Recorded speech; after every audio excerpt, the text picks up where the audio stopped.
UN Secretary-General Antonio Guterres has congratulated the government of Nigeria on conducting trials of Boko Haram suspects, and urged it to ensure due process and transparency by granting access to human rights observers. Guterres, who stated this in the report of the Secretary-General on the activities of the UN Office for West Africa and the Sahel, also welcomed the establishment by Nigeria of a judicial commission to uphold compliance by its armed forces with national laws and international human rights standards. He commended the efforts of the countries participating in the multinational joint task force, saying they have reduced the operational capacities and geographical reach of Boko Haram. According to him, however, persistent attacks are hampering resettlement and rehabilitation efforts and provide a breeding ground for extremism.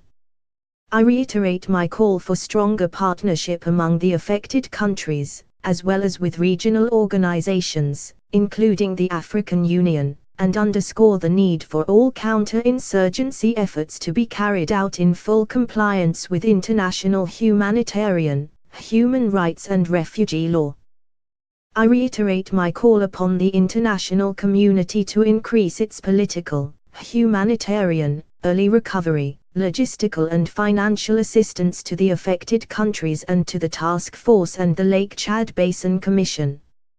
I encourage countries of the Lake Chad Basin to continue their efforts to reintegrate Boko Haram victims and other categories of individuals associated with Boko Haram, and urge the international community to assist them in that endeavor.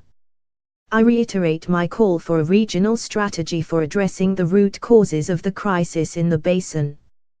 In that regard, I welcome the holding of the first Regional Stabilization Conference in the Basin region and hope that the conference will be the first step towards the development of such a strategy.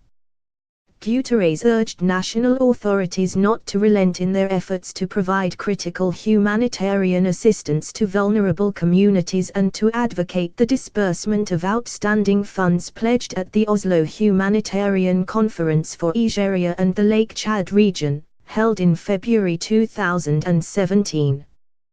He welcomed the support that regional and international partners continued to provide to the countries and people of the Sahel and urged them to join their efforts and increase their contributions in line with the growing needs in the region and in alignment with national and regional priorities. According to him, it is important to ensure that all efforts are well coordinated and complementary, stressing the challenges in the Sahel are complex and multidimensional and require a sustained and holistic approach.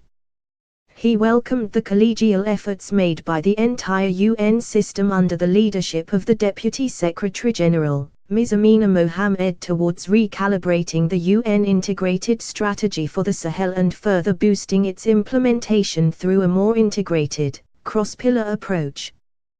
These efforts will contribute to mobilizing additional resources for the Sahel and ensure that adequate support is provided and that the aid of the international community is well coordinated, complementary and in support of the countries of the Sahel.